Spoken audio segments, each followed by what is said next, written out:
Hey guys, welcome to Tri Geek, third edition. Hope you guys are enjoying it. So this is news and rumours on triathlon and multisport. So it's a new addition to our channel, and I'm going to put out a vid every Sunday. So as I said, this is edition number 3.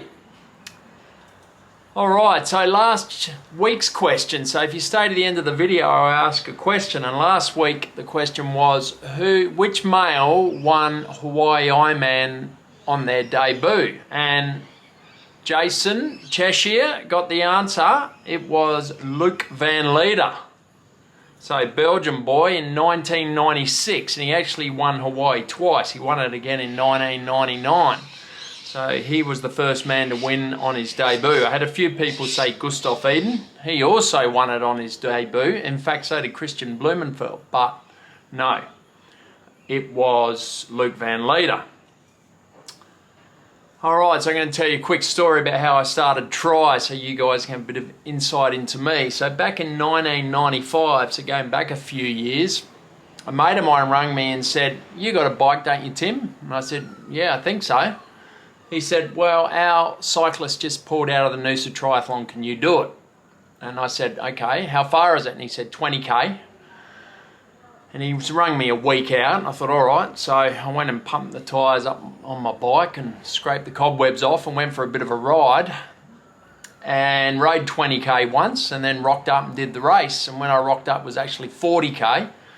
So that wasn't very nice of him. Anyway, I got through it, and the whole atmosphere of the Noosa Tri just pretty well got me addicted. So that was 1995, and that's how I got into triathlon. So a little bit of an insight into how I got into it. Now, I got this new Garmin. See this? It's a 955. So my old watch shit itself. So I got this new one, and it's got this new HRV measurement, which is heart rate variability. And I'm a bit obsessed by it. So what it does is it measures the distance between beats. It's new technology for wearables. And what it will tell you is in milliseconds the time between each beat. And they can tell a whole lot about you. And basically what it tells me is I'm pretty screwed right now.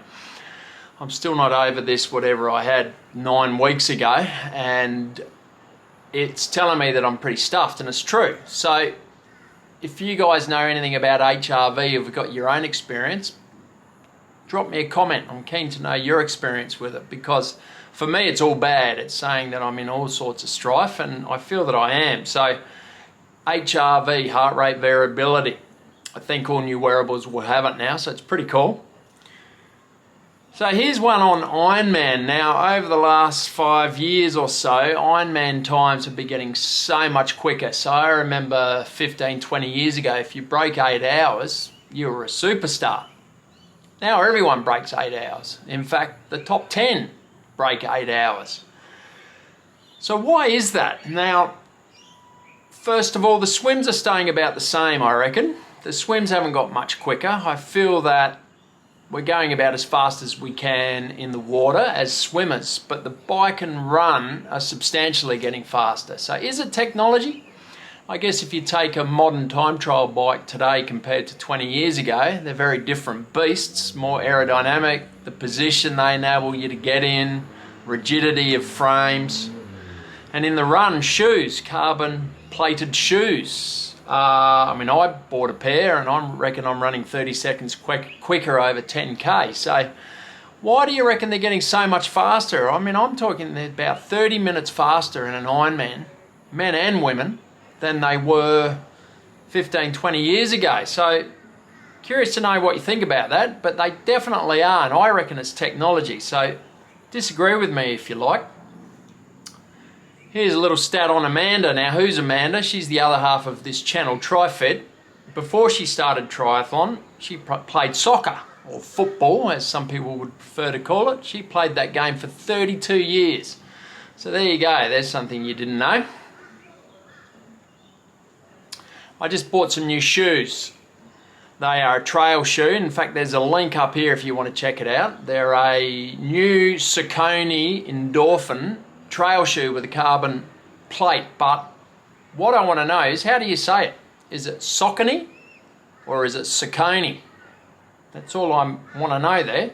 So let me know the way you would say it. In fact, I don't know how in messages you're going to be able to tell me. Maybe 1, Saucony, 2, Saucony. So write 1 or 2.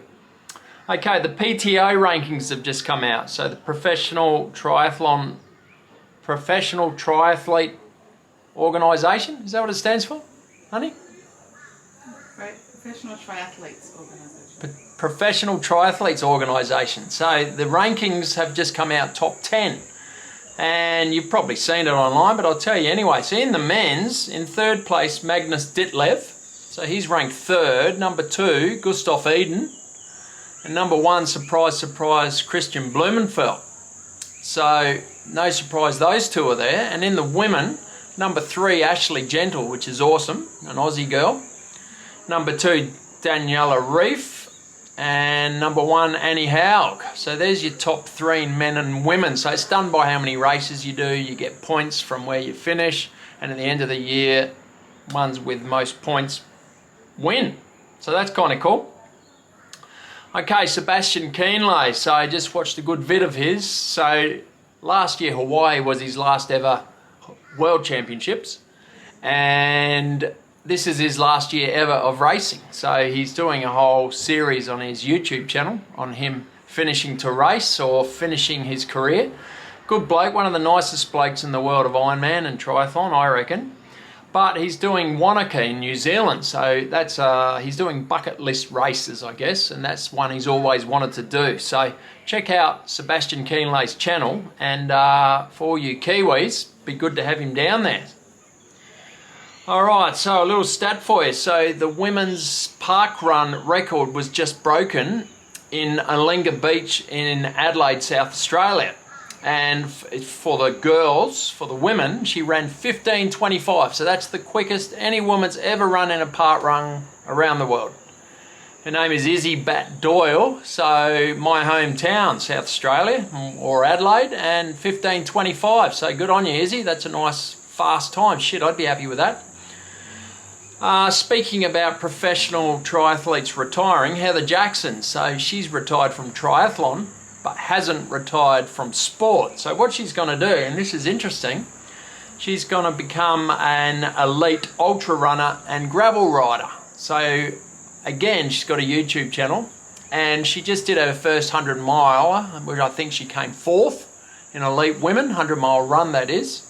And she's going to be doing some of the big gravel races in the US. So she's done with tries. I don't think she ever loved swimming, so it was probably easy for her. But now she's doing still 2 of the 3 sports. So she's going to do the running and the gravel riding. So how cool is that?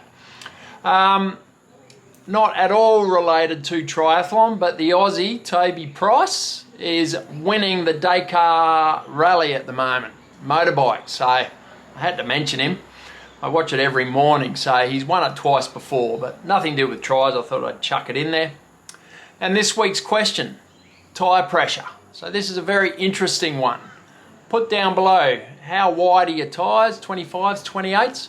And what pressure do you run them at? Do you run separate pressure front and rear? Let me know, I'm always curious. In case you want to know what we do, we're at 80 PSI on 28mm tyres, front and rear. Anyway, thanks for watching, guys. Catch you next week.